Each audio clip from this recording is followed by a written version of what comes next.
요한계시록 19장이에요.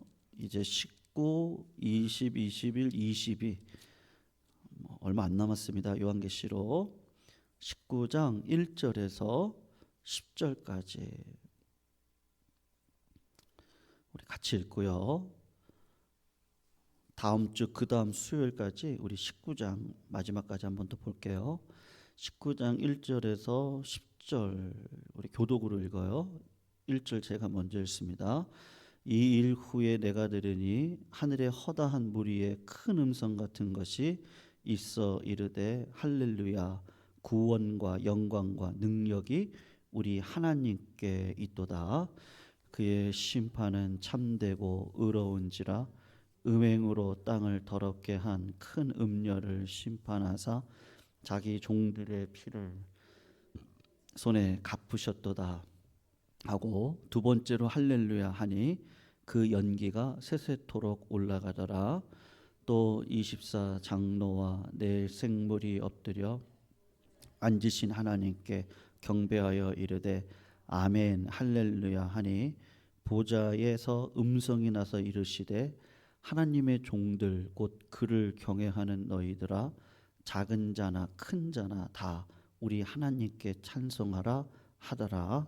또 내가 들으니 허다한 무리의 음성과도 같고 많은 물소리와도 같고 큰 우레소리와도 같은 소리로 이르되 할렐루야 주 우리 하나님 곧 전능하신 이가 통치하시도다. 우리가 즐거워하고 크게 기뻐하며 그에게 영광을 돌리세. 어린 양의 혼인 기약이 이르렀고 그의 아내가 자신을 준비하였으므로 그에게 빛나고 깨끗한 세마포 옷을 입도록 허락하셨으니 이 세마포 옷은 성도들의 옳은 행실이로다 하더라. 천사가 내게 말하기를 기록하라. 어린 양의 혼인잔치에 청함을 받은 자들은 복이 있도다 하고 또 내게 말하되 이것은 하나님의 참되신 말씀이라 하기로 같이 있습니다. 내가 그 발 앞에 엎드려 경배하려 하니 그가 나에게 말하기를 나는 너와 및 예수의 증언을 받은 내 형제들과 같이 된 종이니 삼가 그리하지 말고 오직 하나님께 경배하라. 예수의 증언은 예언의 영이라 하니라. 아멘. 우리가 지난 두 주간에 걸쳐서 보았던 것은 이제 바벨론의 멸망이었습니다. 특별히 우리가 지난 수요일 날 볼 때 바벨론이 멸망해서 다 무너지잖아요. 그랬을 때 그 바벨론하고 연결되어져 있었던 그룹들이 있었다는 거 우리가 보았습니다. 예를 들면 뭐 세상에 왕들이라든지 상고들이든지요, 상인들이겠죠. 그리고 바다에 떠다니는 그 선원들, 이 사람들이 다 슬퍼하면서 우는 장면을 우리가 보았습니다. 그러니까 그 참 세상적으로 너무나 매력적이고 모든 것을 가진 것 같은 이 세상이 이렇게 멸망을 하게 될 때 이 세상에 마음을 붙이고 사랑했던 모든 사람들에게 뭐가 찾아오는 거예요? 눈물이 있고 탄식이 있고 이제 고통이 가득한 겁니다. 그런데 그 18장의 바벨론의 멸망 그리고 사람들의 탄식, 눈물이 나오고 난 다음에 바로 뭐가 나오냐? 그러니까 오늘 19장이잖아요. 그 모든 멸망들이 이루어지고 난 다음에 오늘 본문에서 드디어 등장하는 게 뭐냐 하면 이 찬양이 그냥 막 쏟아져 나옵니다. 할렐루야라는 말이 몇 번 나오냐? 오늘 설교 제목이 5번의 할렐루야거든요. 할렐루야라는 단어는 4번 나옵니다. 그러나 5절에 나오는 우리 하나님께 찬양하라. 이게 할렐루야라는 말이거든요. 그것까지 치면은 총 5번의 할렐루야라는 말이 나오는 것이 오늘 본문의 내용이란 말이죠. 그런데 이 할렐루야라는 말이 나올 때 오늘 본문에 보시면 그 이유가 이렇게 등장을 하고 있거든요. 오늘 그 이유를 우리가 살펴보면서 하나님의 은혜를 나누면 좋겠어요. 이 첫 번째로 보시면 1절이죠. 1절을 한번 보시면 이 일 후에 이게 무슨 일이겠어요? 바벨론의 멸망이겠죠. 바벨론이 드디어 멸망했습니다. 그리고는 하나님이 그러니까 내가 들은 건데 하늘에 커다한 무리의 큰 음성 같은 것이 있어 이르되, 이제 그러고 나오는 말이 뭐예요? 할렐루야 이렇게 나오는 거예요. 구원과 영광과 능력이 누구에게만 있다는 거예요? 하나님께만 있도다. 지금 이렇게 이야기하고 있는 거란 말이죠. 지금까지 이 바벨론이 멸망하기 전까지 성도들에게 있었던 큰 고통이 있다면 그게 뭐겠어요? 이 세상을 다스리는 힘이 꼭 누구에게 있는 것 같아요? 예, 어떤 권세 아래 있는 것 같아요. 예, 어떤 권력자, 어떤 어떤 사람들, 그 사람들에게 권력이 있고 어떤 나라의 권세가 있고 그들이 우리들의 삶을 마치 주관하는 것처럼 막 흔들어대는 것 같고, 믿음으로 살아가는 사람들에게 있어서는 정말로 애통이고 또 슬픔이고 그랬을 거란 말이에요. 하나님은 어디 계신가? 꼭 그랬던 것 같았었는데 지금 바벨론이 딱 멸망하고 로마가 무너지고 그리고 난 다음에 명백하게 드러나는 게 뭐냐 하면, 야, 진짜 이 모든 것들이 누구 손에 달려 있다는 걸 깨달은 거예요. 그러니까 하나님의 손에 달려 있다는 것을 깨달은 거예요. 그러니까 이미 그것을 깨닫고 있었던 하늘의 천군 천사가 먼저 음성으로 선포하면서 하는 얘기가 뭐냐? 진짜 영광을 돌려야 될 분은 하나님께 있다. 지금 그 이야기를 하고 있는 거예요. 그리고 두 번째로 할렐루야가 나왔던 그 이유가 뭐냐? 2절을 한번 보시면 이렇게 얘기를 하죠. 그의 심판은 어떻다고 그래요? 예, 참되고 그다음에 뭐라고 얘기하고 있어요? 의롭다. 그렇게 이야기를 하고 있는 거예요. 그러니까 하나님의 심판이 너무나 참되고 의롭기 때문에 어떻게 한다? 이 두 번째로 할렐루야를 부르는 거죠. 여러분, 각 나라별로 행복 지수를 발표했던 적이 있었거든요. 그 178개의 나라를 이렇게 조사를 해가지고 행복 지수를 발표를 했는데, 여러분 178개국 가운데 미국이 행복 지수 몇일 것 같아요? 그냥 예상을 하면요. 미국이 몇 위일 것 같아요? 100위. 네, 100위 정도. 그래도 예상을 하셔서 그렇게 얘기하셨는데 150이에요. 네, 미국이 행복 순위로 따지면 150이거든요. 미국이란 나라가 땅덩어리가 크기 때문에 우리나라처럼 이렇게 비교 문화가 강하진 않아요. 네, 그러니까 저 사람 무슨 옷 입었지? 우리는 땅덩어리가 좁잖아요. 그러니까 이렇게 본능적으로 이게 비교가 되고, 나도 어떻게 살아야겠고, 이제 그런 게 있거든요. 근데 미국은 땅덩어리가 넓어서 뭐 그렇게까지 이게 비교 우위 속에서 있진 않는데, 더 깊게 들어가서 보면 미국이 굉장히 타락한 나라입니다. 어마어마합니다. 그 사치로 따지면 미국과 같은 사치가 없어요. 눈에 보이지 않아서 그렇죠. 정말로 사치하시는 분들 들어가서 보면 못 쫓아갑니다. 그리고 그 필라델피아 같은데 이런 데 가면 이제 마약 거리가 있잖아요. 그 유명한 마약 거리가 있습니다. 샌프란시스코도 굉장히 실리콘밸리가 있는 아주 좋은 도시인데, 저희가 미국에 있을 때만 해도 그 도시가 그렇지 않았는데요. 지금 샌프란시스코 가서 보시잖아요. 놀란대요. 그 마약을 하시는 분들이 길거리에 이렇게 즐비하다는 거예요. 즐비하다는 거예요. 우리나라는 그렇진 않죠. 근데 지금 그렇게 가고 있죠. 네. 얼마 전에 2주 전이었나요? 강릉에서 그 마약이 국제 그 FBI 공조에 의해서 발견이 되어졌는데요. 그게 어마어마한 양이었더라고요. 몇백억이 되는 양의 마약이 우리나라를 지나가는 그 항로에 있는 선박에서 발견이 되어졌는데, 그 마약이 우리나라에 투여가 되면 굉장한 양이라고 하더라고요. 제가 정확히 기억이 안 나는데 지금 젊은이들이 마약의 그 세계 안에 들어가고 있거든요. 그러니까 행복한 것 같은데요. 그렇지가 않은 거예요. 미국이 150, 우리나라가 몇인지 아십니까? 제가 따라가고 있다 그랬죠? 132위. 행복 지수로 따지면 그래요. 일본이 100위예요. 가장 행복한 나라가 뭐 방글라데시야? 뭐 그런 나라들 있죠. 그러니까 비교의 문화 속에 없고 그냥 어차피 똑같아요. 우리는 그냥 고기 잡고 우리 어릴 때 비석치기 하고 구슬치기 돌 여기다가 올려가지고요 이렇게 가가지고 뭐 그런 거 오징어 게임 뭐 그럴 때가 행복한 거죠.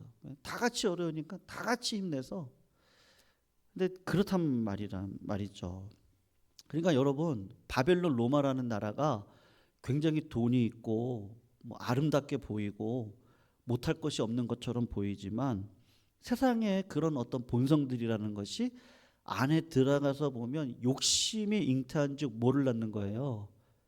죄를 낳는 거란 말이에요. 그러니까는 욕심이 물질과 함께 오잖아요. 그 물질이 가는 곳에 사람 욕심이 들어가고 비교 문화가 생기고 그러다 보면 하나님의 복을 자꾸 세상 것에서 찾다가 그것이 복인 줄 알고 따라가다 보면 결국은 어떤 일이 벌어지는 거예요? 행복이라는 게 마치 거기에 있는 것처럼 생각하는데 그게 행복이냐고요. 그거를 얻었는데 어때요? 더 허망함, 더 목마름. 그러니까 자꾸 쾌락을 쫓다가 가다 보니 이제 어디까지 가는 거예요? 마약을 넘어서 뭐 환락을 가고, 하여튼 뭐 그런 곳으로 간단 말입니다. 그러니까 바벨론의 문화라는 거, 로마의 문화라는 게 굉장히 그 사람을 더럽게 하고 의로우신 하나님을 바라보지 못하게 하는데 그런 것들이 막 지속되어질 것 같고 영원히 갈 것 같잖아요. 근데 그런가요? 이게 이제 무너지는 거죠. 그러니까 어느 날 이 세상의 가치관 그리고 바벨론이 한순간에 무너질 때 그 믿음의 백성들의 마음 가운데 있는 게 어떤 마음이 있겠어요? 그 믿음으로 살아가는 거잖아요. 누구만 바라보는 거예요? 하나님만 바라보는 거겠죠. 사람이 유혹이 많아요. 네. 뭐 유명하신 목사님들이 아니면 뭐 교회의 장로님들 힘들 때는 괜찮아요. 우리 성도님들 그때는 은혜를 붙든다고요. 하나님께 막 부르짖어서 하나님이 주시는 복들이 있죠. 근데 그게 진짜 복이에요? 그렇지가 않잖아요.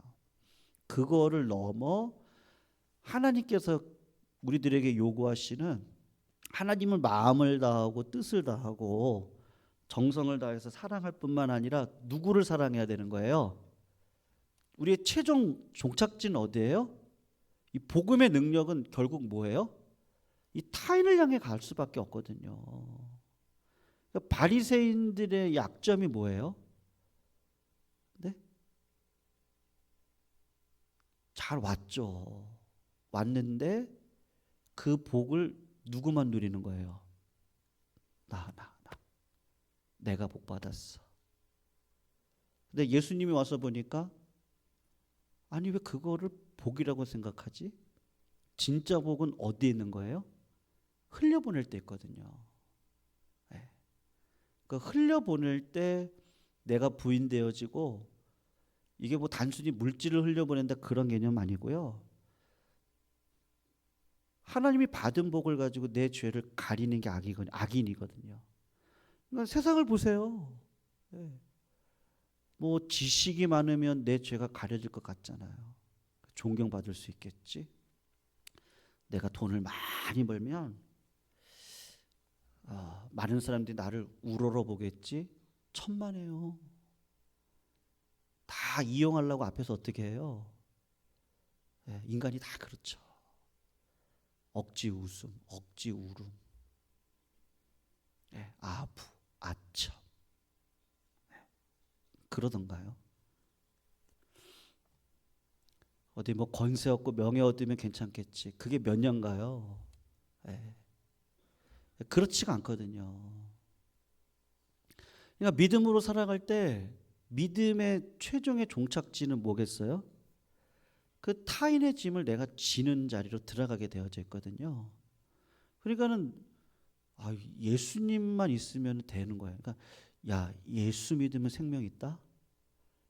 교회 오면 복 받는다? 맞는 말이죠. 근데 그 복이라는 게 뭐예요?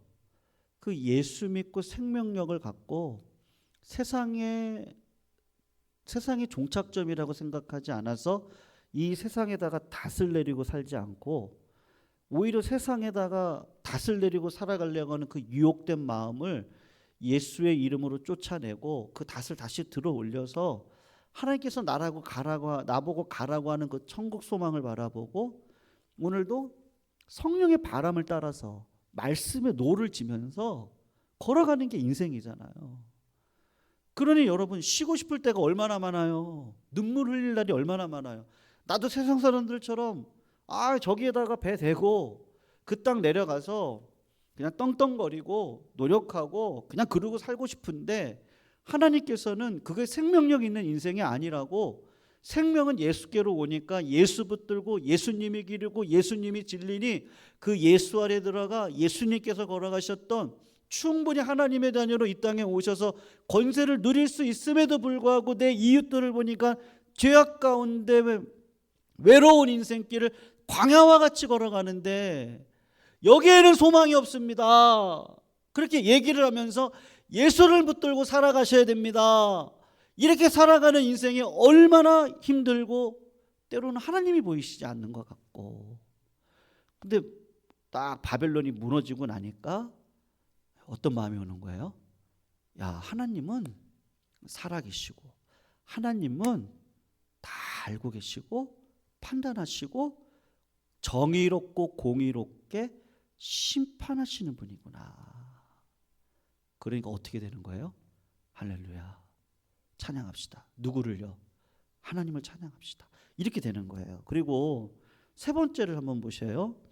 4절을 보시면 이렇게 얘기를 하죠. 또 24장로와 내생물이 엎드려 보좌에 앉으신 하나님께 어떻게 한다 그래요? 경배하여 이르되 아멘 할렐루야, 이렇게 이야기를 한단 말이죠. 자, 그러면서 5절을 보면 보좌에서 한 음성이 나서 이르시되 뭐라고 얘기하는 거예요? 하나님의 종들 곧 그를 경외하는 너희들아. 이제 위로가 진짜 들어가는 거죠. 작은 자나 큰 자나 다 우리 하나님께 찬송하자, 이렇게 이야기를 하는 거란 말이에요. 그러니까는 그 백성들에게 하나님이 지금 어떻게 하시는 거예요? 야, 내가 너의 길을 다 안다. 네가 고생이 많았지. 너의 눈물은 작은 호리병에 남아서 하나님이 기억하심이 되었다.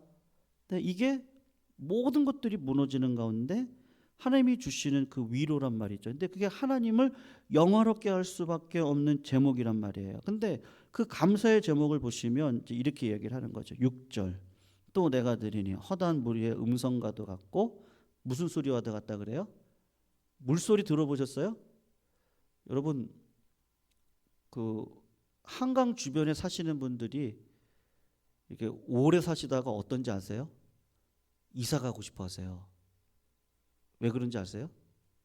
그 물을 보면요, 이게 막 빨려 들어가 갖고 같고요, 막 그 물에 그런 속성이 있거든요. 그러니까 물은 이렇게 흘러야 돼요. 이렇게 물이 고여 있으면 어떻게 되는 거예요? 썩어 나가는 거잖아요. 그러니까 여기 많은 물소리라는 게 무슨 뜻이에요? 그렇다고 제가 한강에 흐르지 않는다는 얘기는 아니고 물의 속성이 그렇다는 거죠. 물이라는 건 이렇게 보면은 흐르고 있죠. 근데 한강이라는 게 가만히 보면은 그대로 있는 것 같잖아요. 근데 그걸 보면 자꾸 사람 마음이 이렇게 먹먹해지고 외로워지고, 안 그래도 부정적인 마음들이 많은데 이게 성령으로 인침받지 않으면, 그러니까 자꾸 이렇게 부정적이 되는, 그러니까 이사 가고 싶어 하신다고 그러시더라고요. 근데 하늘에서 들리는 음성은 어떤 음성이에요? 이게 많은 물소리 같다. 그러니까는 많은 물소리가 어떤 소리겠어요? 가만히 있으면 소리가 안 나죠, 물소리는. 그러니까 쫄쫄쫄쫄쫄 흘러가는 소리가 막 굽이굽이 치면서 부딪히고 가는 소리만, 이런 소리가 물소리 아니겠어요? 그러니까 하나님의 소리는 어떻다는 거예요? 막 흘러간다는 거예요. 그러면서 어떤 소리와 같다고 그러죠? 큰 우레소리와도 같은 소리로 이르되, 그러면서 뭐라고 얘기를 하는 거예요? 7절을 보시면 우리가 즐거워하고 크게 기뻐하며 그에게 영광을 돌리세, 좀 이렇게 이야기를 하면서 구체적으로 감사의 제목을 뭐로 잡고 있는지 아십니까? 거기 중요한 게 있거든요. 뭐라고 얘기하죠? 7절을 보시면 어린 양의 혼인 기약이 이르렀고 그의 아내가 자신을 준비하였으므로. 지금 갑자기 기도 제목이 뭐로 바뀌는 거예요? 잔치집, 그러니까 혼인 잔치집에 그 어떤 그걸로 기도 제목이 지금 바뀌고 있거든요. 그러니까 지금 이 성도들이 바벨론이 멸망되어지고 난 다음에 내가 믿음으로 살아왔잖아요.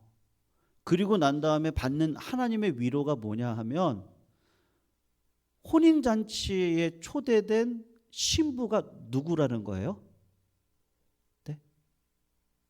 나 믿음으로 살았던 나를 이렇게 불러주셨다는, 그것이 실존적으로 깨달아진다는 것을 지금 이야기하고 있거든요. 여러분, 세상 살아가면서 결혼식보다 더 행복하고 기쁜 날이 있습니까?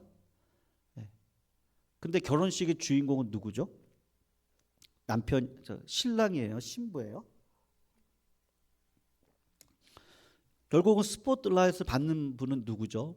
신랑이 먼저 들어가고, 예, 그때는 그냥 야 이래요. 근데 신부 나오십니다. 그럼 어떻게 하죠? 갑자기 다 일어나요. 그리고 우와 막 이러면서 어떻게 해요?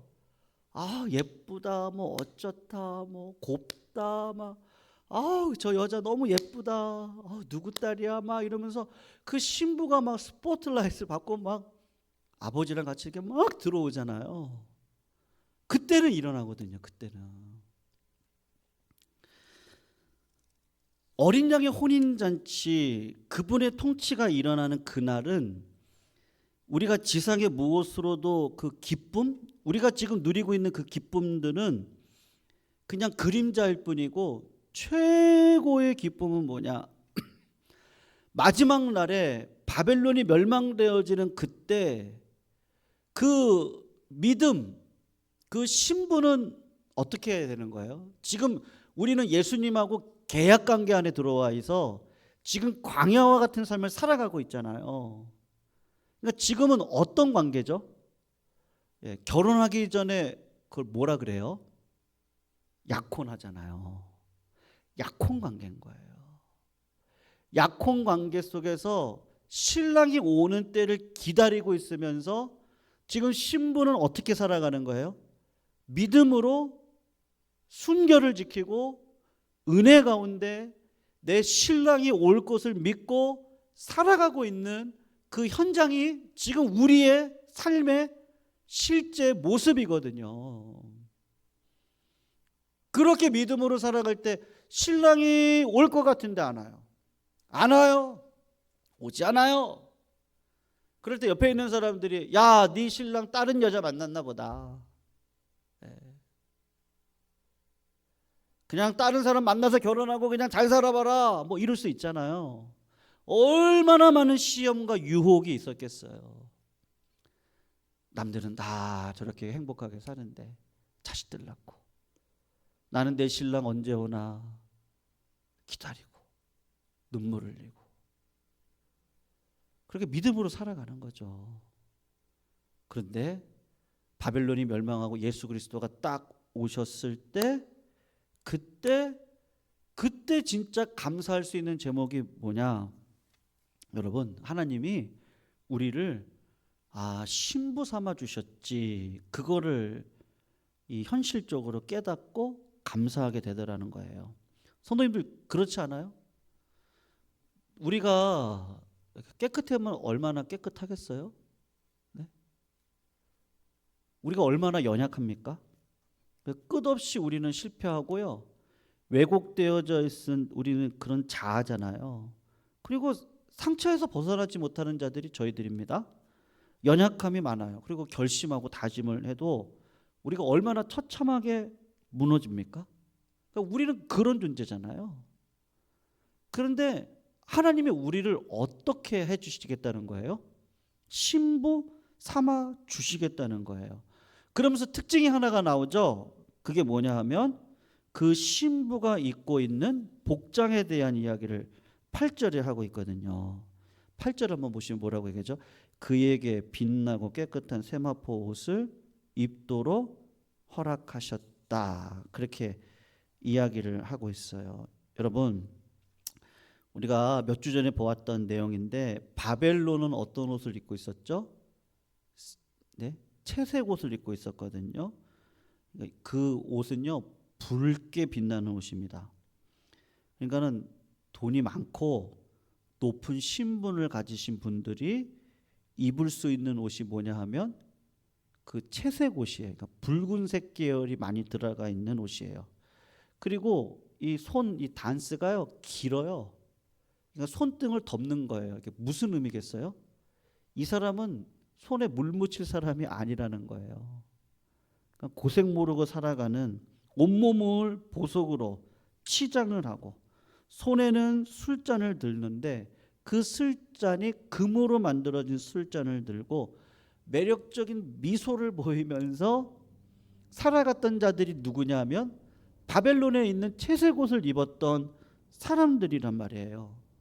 그런데 야고보서도 나오지만은 혀에 대한 얘기가 나오고 또 치장에 대한 얘기가 야고보서에 나오잖아요. 믿음의 사람들은 어떻게 살아가겠어요? 치장하겠어요? 그럴 정신이 어디 있어요? 믿음으로 살아가는데 하나님이 하라고 하는 일을 하라고 하는데요. 예, 세상 것에 눈길 돌리고 내 마음 팔아버리고 그리고 뭐 그거 자랑하고 살 그럴 여유가 어디 있어요? 예, 하나님이 주신 말씀이 너무 귀하고 나에게 주신 사명이 귀한데 치장하겠습니까? 안 하겠습니까? 치장을 안 하겠죠. 그런데 그 신부들에게 입혀졌던 옷을 보니까 오늘 본문은 뭐라고 얘기하죠? 깨끗하고, 다시 한번 볼게요. 첫 번째가 뭐예요? 빛나고, 두 번째가 뭐예요? 깨끗한 세마포 옷을 허락하셨다. 여러분, 우리가 어떻게 해야 깨끗하고 빛나는 옷을 입을 수 있어요? 우리의 행위로는 안 되죠. 여기 허락이라는 단어가 나오잖아요. 예, 그렇게 믿음으로 살아갈 수 있는 마음을 주신 분도 누구세요? 하나님이시죠? 네, 여러분 믿음으로 내가 살아갈 수 있다고 하면 그거는 거짓이에요. 내가 다른 사람들보다 믿음이 좋아서 내가 이렇습니다라고 말하는 거는 그건 복음을 모르는 거예요. 하나님이 전적인 은혜로 그렇게 살아가도록 은혜를 주셨고 하나님이 믿음의 백성으로 살아갈 수 있는 능력을 주셔서 그거를 흘려보내면서 살아가라고 하나님이 나에게 주신 은사일 뿐이에요. 그러니까 하나님께로부터 허락되어져서 받은 거예요. 그러니까 다 하나님이 주시는 거예요. 지도자도 하나님이 주시는 거고요. 부여도 하나님이 주시는 거 맞아요. 건강도 하나님이 주시는 거예요. 그런데 고난도 하나님이 주시는 거예요. 광야길을 걸어가게 하시는 것도 하나님이 주시는 거고 이길 수 있는 힘을 주시는 것도 하나님이 주시는 거예요. 그러니까 모든 것들이 하나님께로부터 오는 거거든요. 근데 어느 순간 그 하나님을 잃어버리면 어떻게 되는 거예요? 내 힘으로 한다? 안 된다니까요. 내 계획대로 안 된다니까요. 안 돼요. 내가 죄를 이길 수 있다고요? 안 된다니까요. 내 힘으로 살아갈 수 있다고? 안 된다니까요. 그 첫사랑의 정신으로 들어가셔야 돼요. 그러니까 죄도 내가 못 이겨요. 어떻게 시험을 내가 이겨요? 못 이겨요. 하나님 앞에 들어가서 꼭 기도해야 돼요. 하나님 주세요. 하나님 은사 주세요. 하나님 이길 수 있는 힘을 주세요. 유혹을 이길 수 있게 해주세요. 하나님을 바라봐야 돼요. 그게 뭐예요? 그 깨끗한 믿음이죠. 나는 달일 뿐이에요. 빛 대신 예수님께 날마다 나아가야지 내가 빛된 인생 사는 거죠. 달이 해라 그러면 바보죠. 자기 존재를 모르는 거죠. 햇빛 대신 예수 그리스도께 날마다 나아가야죠. 그래야지 빛된 인생을 내가 반사할 수 있는 세마포 옷을 입고 있는 거 아니겠어요? 어떻게 내가 선하다고 말할 수 있겠어요? 날마다 햇빛 대신 주님 앞에 나아가면 내 삶이 어떻게 되는 거예요? 예수 그리스도를 닮아가게 되어 있다니까요. 나는 달라? 아니요. 나는 다른 사람들보다 믿음이 좋아? 아니요. 나는 기도를 많이 해서? 아니요. 우리 집안이? 아니요. 다 뭐예요? 하나님께로부터 허락받은 거거든요. 그거를 아는 백성들이 주님 앞으로 매일같이 나아가는 거예요. 매일같이. 작은 거 하나도 하나님 앞에 묻는 거예요. 하나님의 은혜를 놓치고 싶지 않은 거예요. 왜냐면 나를 아니까, 나를. 내가 얼마나 더러운지 아니까. 날마다 깨끗하고 빛난 세마포 옷을 입으려고 노력하는 거예요. 내가 얼마나 연약한지를 아니까. 내가 얼마나 비참한 존재인지를 아니까. 거기서부터 하나님이 보시는 게 있는데 그게 뭐죠? 보세요. 8절 마지막 절. 이 세마포의 옷은 성도들의 어떤 행실이요? 옳은 행실. 이 옳은 건 누가 판단해요? 하나님이 판단하는 거예요. 내가 판단하는 거 아니라니까요. 세상 사람들은 내가 선하게 살 수 있다라고 착각해요. 그래서 뭐 기부도 하고요.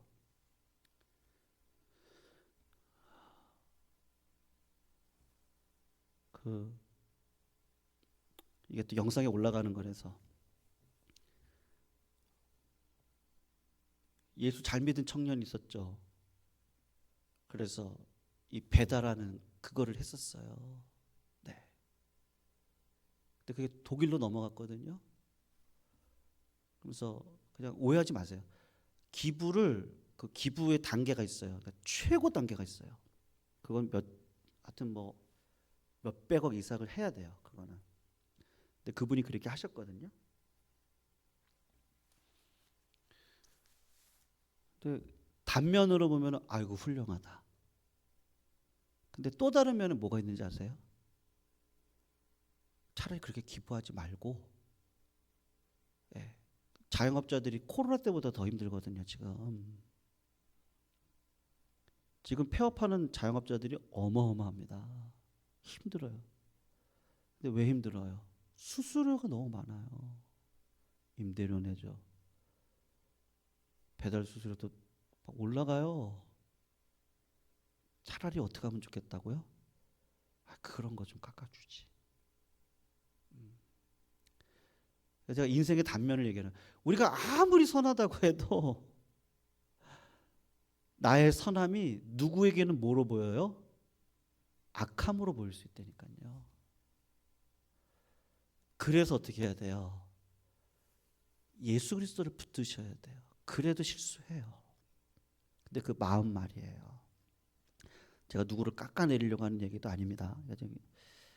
우리의 삶은 그렇다는 거예요. 우리가 선을 행할 수 있다고요? 그건 사람이 만들어 놓은 기준일 뿐이에요. 하나님이 과부의 두렙돌을 귀하게 여길 수도 있는 거예요. 그건 모를 일이에요. 그 하나님이 판단하신다는 거죠. 근데 그 하나님이 믿음으로 살아가는 우리들을 어떻게 해주신다고요? 진짜 나는 아무것도 아닌데. 하나님이 있으라고 하는 그 자리에서 세상의 어떤 모든 것들 바라보지 않고 하나님의 뜻을 구하고 회개하고 다시 바꾸고 마음을 새롭게 하고 넘어졌으면 다시 예수 손 붙들고 일어나고, 뭐 거대한 일이 아니고 하나님 나에게 주신 삶에 함께 울고 함께 웃고. 근데 하나님이 어떻게 보세요? 야, 네가 내 신부다. 왜요? 하나님 보시기에 어떻게 살아야 되지? 성도들은 그렇게 살아왔는데 그 성도들이 어떤 때에 그게 드러나는 거예요? 지금은 아니라니까요. 바벨론이 다 무너졌을 때 그때 드러나는 거예요. 그래서 야, 진짜 복이라는 게 이런 거구나. 그래서 9절부터 10절 말씀 한번 보세요. 천사가 내게 말하기를, 이제 기록하래요. 너무 중요한 얘기예요. 어린 양의 혼인잔치에 청함을 받은 자들은 복이 있도다. 누가 복이 있다고요? 어린 양의 혼인잔치에 청함 받은 자들이 복이 있는 줄로 믿습니다. 바벨론에서 채색 옷 입고 자랑하고, 바벨론 안에서 세상의 관점 속에서 선하게 살고, 아무리 선하게 살아도 그건 선함이 아니고, 오늘도 하나님이 야, 다니엘에게 얘기했잖아요. 바벨론에 있어라. 그러면 하나님, 거기 무슨 예배 공간이 있어요? 거기서 어떻게 하나님을 섬겨요? 그게 내 뜻이다. 그래서 거기서 믿음으로 살아가고. 아니, 베드로처럼 너는 그래 아내와 결혼을 해라. 그래서 유대인들을 섬겨라. 아, 저는 이방에 가고 싶은데, 아니야, 너의 사명은 예루살렘이야. 사도 바울은요, 너는 결혼하지 마. 다 달라요. 근데 뭐죠? 나의 달려갈 길을 다 가고 선한 싸움을 싸우고. 선한 싸움을 누가 판단하는데요? 하나님이 판단하는 거잖아요. 사도 바울의 마음 가운데 있는 건 뭐예요? 나는 하나님의 뜻에 순종했다는 거예요. 나 가기 싫죠. 돌 맞는 자리 가기 싫어요. 하나님 가래요. 그게 의에 오신 거예요. 그게 어린 양의 초대라니까요. 야, 너는 내 신부인데 나랑 같이 예수가 걸어갔던 그 길을 가는 거라니까요. 신랑과 함께 가는 거예요. 여자는. 신부는 남편의 머리예요. 그래서 남편이 머리이기 때문에 예수님이 우리의 머리가 되시기 때문에 신랑의 길을 우리도 가야 되는 거예요. 지금 그 얘기를 하고 있는 거거든요. 진짜 복은 뭐예요? 예수 따라가는 길이죠. 그게 복되다는 거예요. 그래서 10절 보세요. 내가 그 발 앞에 엎드려 경배하려 하니 그가 나에게 말하기를, 내가 천사한테 경배하려고 한 거거든요. 그때 뭐라 그러죠? 나는 너와 및 예수의 증언을 받은 내 형제들과 같이 된, 뭐라 그래요? 종이다. 그리하지 말고 누구에게 경배하라? 하나님께만 경배해라. 이렇게 얘기를 하는 거예요. 사랑하는 성도님들, 이 땅 살다가 높아질 수도 있고 평탄할 때도 있고, 근데 그러기만 합니까? 내려갈 때도 있고, 험한 길을 갈 때도 있고, 건강할 때도 있지만 아플 때도 있고, 넘어질 때도 있지만 일어날 때가 있고, 태어날 때가 있으면 죽을 때가 있고. 그런 거는 다 인생길, 다 똑같은 길. 근데 뭐가 달라요? 예수님을 신랑 삼아 주님이 오늘도 말씀하신다니까요. 그래서 음성을 듣고, 사랑하는 신부, 어여쁜 신부야, 오늘 나와 동행하자. 그게 뭐예요? 수고하고 무거운 짐진 자들아, 다 내게로 와라. 내가 너희를 쉬게 하려. 여러분, 이 땅에서 쉴 수 있어요? 네. 어떤 권사님이 저 이제 갔으면 좋겠어요. 왜냐면 저의 짐이 너무 아파요. 병의 짐이. 뭐 쉼이 어디 있어요? 솔직하게. 그 쉼은 하늘 가서 누리는 거죠.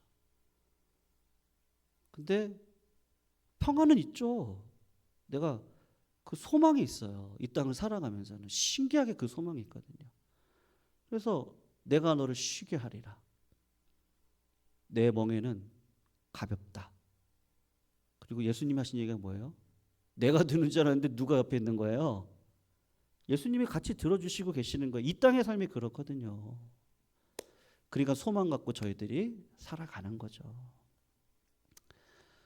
성도님들, 우리 감사하시자고요. 항상 기뻐하라, 쉬지 말고 기도해야 돼요. 그리고 범사에 감사, 이게 비결이에요. 왜요? 나는 그럴 존재로 살 수 없다니까요. 내 옆에 신랑이 자꾸 이야기를 해주시는 거예요. 그러니까 기도 안 할 수가 없어요. 그리고 신랑과 함께 가는 길이 기쁜 길이죠. 아이씨, 옆에 없으면은 그게 무슨 기쁨이에요. 혼자 가는 길이 무슨 기쁨이에요. 네. 영적인 하나님이 나와 함께 해주시는 게 진짜 기쁨이죠. 그러니까 5번의 할렐루야가 막 나오는 거예요. 할렐루야! 하나님을 찬양합시다. 할렐루야! 하나님이 영원히 우리와 함께 하십니다. 할렐루야! 우리는 부활합니다. 할렐루야! 우리는 천국 백성입니다. 네. 할렐루야! 우리 함께 갑니다. 5번이요. 우리 315장 우리 같이 찬양하시면서